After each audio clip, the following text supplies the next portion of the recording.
I started flying in 2009 and just fell in love with it. It's pretty cool when you go to work every morning and you pull up and you're like, I wonder what we're going to see and do today. I wonder where we're going to go.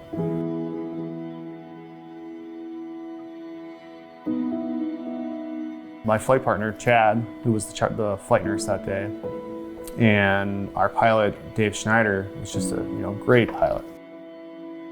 We had a lot of fun. We were a good team, just like flying with your friends. A big winter storm had blown through, like a really big winter storm, the day before. It was an interfacility flight. We lifted, went over there, and picked up a patient and packaged him, and he did great. The flight went just fine. So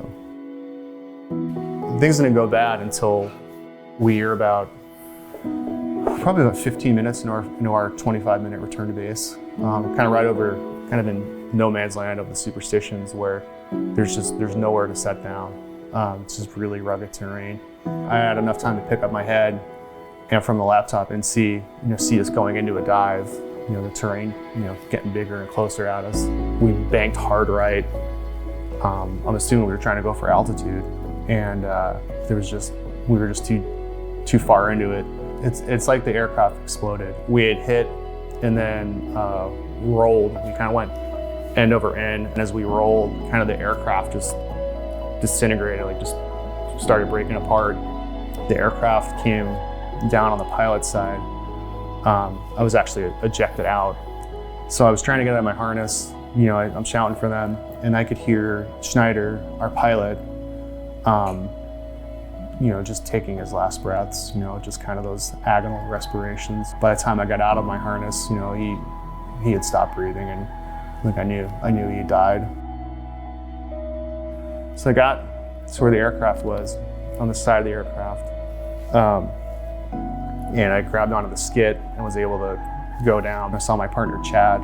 He had been ejected, but his right arm was underneath the skit of the aircraft. It was crushed underneath it. So I started to crawl to him.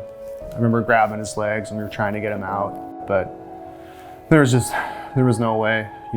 His arm was crushed underneath it, to the point where his bicep was just paper thin.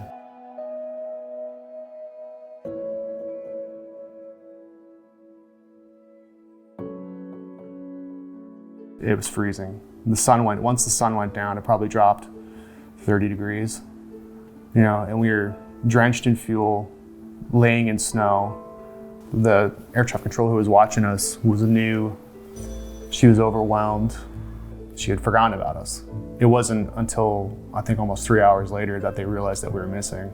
I knew I was hurt bad, and I was worried that I was bleeding, like internally, just because of all the injuries I had.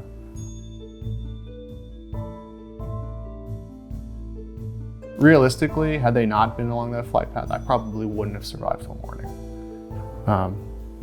But I remember when Dr. Blackburn, the trauma attending, telling me, he was like, "Hey, Derek, both of your femurs are broken. Will I walk again?" And let's say you jumped off the Empire State Building, you land on your feet. They put me in traction on both sides. It provides a lot of relief, but it's still pretty painful nonetheless.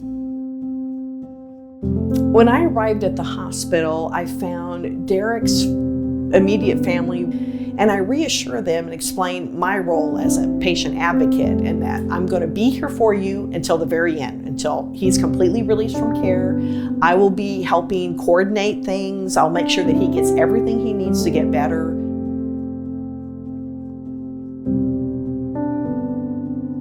It was 3 months in a wheelchair, non-weight bearing, and this is where Charlene and I get to be good friends.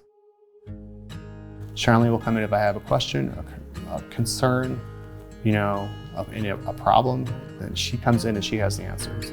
She took this terrifying process and made it into a calm, controlled process. I almost recall Derek saying to me, "I just want to get back to work. I want to get back. I want to get better. I want to get better so that I can see my daughter and be with my family again." And most people don't say that. I didn't know there was a person who did this. I thought it was just, you get out of the hospital and then you'll have to make 10,000 phone calls and 100 emails. And when you're in a position like that, sometimes you just don't have the strength to deal with that. I worked with the hospital case manager really closely to determine what would his home needs be. So they built a wheelchair ramp, like from my garage into my house. They have people who do this for a living, you know, and Charlene knows all these people. As soon as he could return to work and he felt like that it was okay with him, then he did return to work, and I believe a very timely manner. It was pretty remarkable. In between surgeries, you know, I had some time on my hands, so I picked up where I was going, where I left off going to nursing school, and you know, I figured, well, if I can't go back to flying, then while I'm healing, at least let me knock out my RN. I knew if I wasn't going to go back to flying, you know, if I wasn't going to get my flight status back, that, you know, well, I'll go work for the hospital to help save my life. You know, she may take her job for granted, but when she does it and she makes things so much easier for you, you know, like I said, it just allows you that much more comfort to focus on yourself. It's just as important as the surgeons and the doctors.